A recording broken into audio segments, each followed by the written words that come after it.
The last time I ran a fast 5k was over 1 year ago at a local park run, where I covered the distance in 19 minutes and 26 seconds, and this for me represented a pretty genuine maximum effort attempt, as you can quite clearly see from my slightly concerning heart rate data from that run.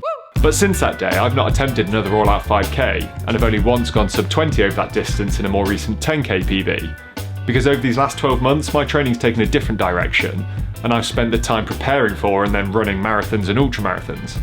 What I'm trying to get at is that the 5k has not been a focus of mine over this period. But despite that, I'm ready to have another go at a maximum effort 5 kilometres this weekend, back at the same parkrun location where I almost gave myself a heart attack in September last year. And I'm hoping for a PB. And the reason I'm so confident is because 1, if I don't get a PB, no one will ever see this footage, but more importantly 2, I've become a Zone 2 running machine. And by utilising the art of low heart rate training, I've sort of accidentally got a lot faster. So Zone 2 training, maximum aerobic function or MAF training and low heart rate training, they're basically all the same thing, and they're just approaches which involve you staying below certain heart rate thresholds during your training runs. The aim with these sessions is to keep your efforts within your body's natural aerobic capacity, and therefore limit the amount of anaerobic respiration you're doing and lactic acid you're producing.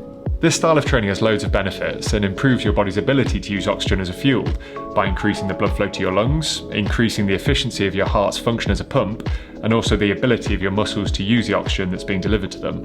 So in a nutshell, Zone 2 training is going to improve your aerobic endurance and is the cornerstone of any good running programme. So it's the Monday before I go for my new 5k PB at the local park run. So I'm going to head out for a little run today. Plan is to keep my heart rate well within that Zone 2. Going to be out for 50 minutes or so let's see how I get on.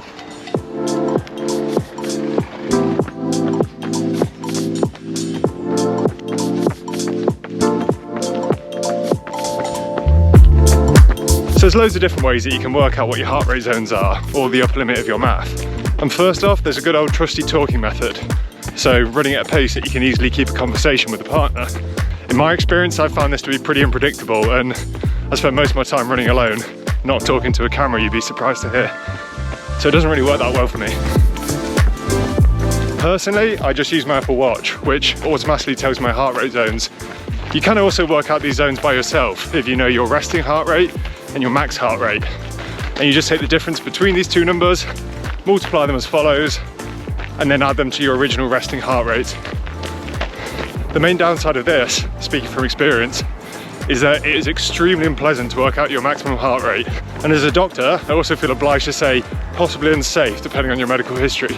So realistically, the easiest and most practical way to work out your heart rate zones, at least a rough estimate, is just to go into an online calculator.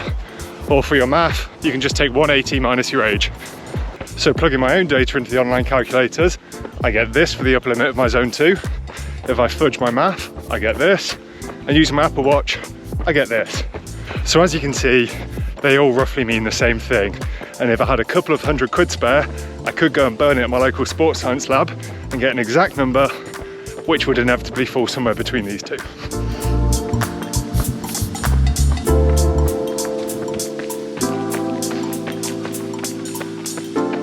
So all done with my run. I ran about 10k in the end, and I put the data just up here, which is hopefully going to show that I stayed well within heart rate zone 2 the whole time. So practically, once you've worked out your heart rate zones, the tough bit is actually keeping to them, because usually you need to run slower than you think, and I know in my case it was a lot slower than I initially thought. When I started training for my first ultramarathon, the need was for me to expand my aerobic endurance, and my top level speed or lactate threshold was far less important. So I started doing a lot of what I called easy running. So running longer distances at low speeds and trying to get off road as much as I could. But as soon as I started paying attention to my heart rate with my smartwatch, I realised I had a tendency to want to creep up.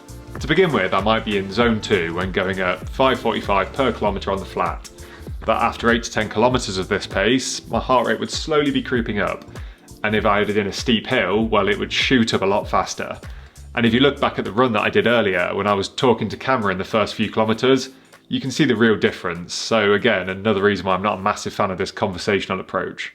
But outside of the specific factors to do with my run on that day, I was also noticing how my rest and recovery, or lack thereof, would also affect my heart rate. So if I'd done a bunch of heavy squats the previous day, well, my heart rate would be a lot higher for the same run.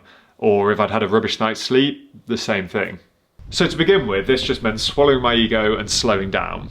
And if that meant that I was doing massive positive splits on my long runs to avoid this heart rate creep, well, so be it. And if I was going to a snail's pace or walking on my uphill segments, I was doing that too. And I know that a running watch can sometimes feel like a bit of a random number generator, throwing out a heart rate that seems completely detached from how you're even feeling on that run. Just try and trust in the process, because I know that consistently letting your heart rate climb above these zone 2 ranges on your easy runs is inevitably slipping you into the anaerobic zones, and you could be missing out on all the benefits of this zone 2 training. But regardless of whether I even get a new 5k PB this weekend, I'm already reaping the benefits of this zone 2 running. If I look back to autumn last year, I was covering distances of about 10k in around 5:45 to 6 minutes per kilometre. Now if I compare that to a similar run I did this month, I ran 10k at a pace of 5:13 per kilometre with an almost identical average heart rate. So that's an improvement of 30 seconds per kilometre in my zone 2 running pace in just under a year on almost identical terrain.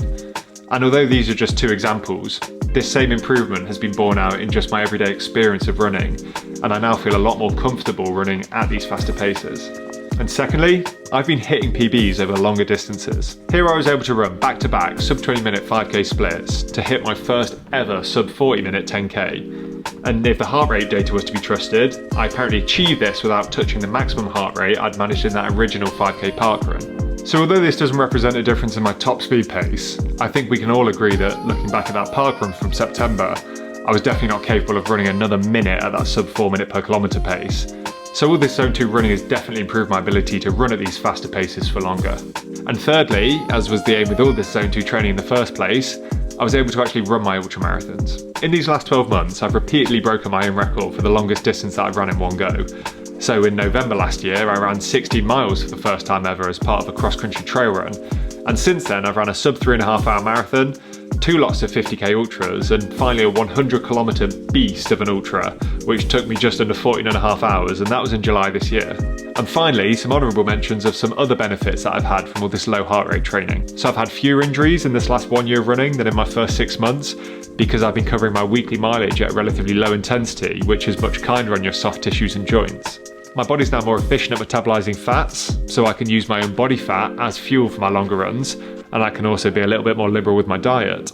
And zone 2 running's just easier, so it requires less motivation to get out in the first place, and I have more headspace to just chill out or whack on a podcast, which is pretty hard to do if you're in the middle of a nasty interval or tempo session. So it's Friday night and I've just finished my pre-race meal, which was of course a pizza, and I've got a few final thoughts before my 5k attempt tomorrow. If your sole goal in life is to run a faster 5k, then copying my own journey probably isn't the most efficient way to get there.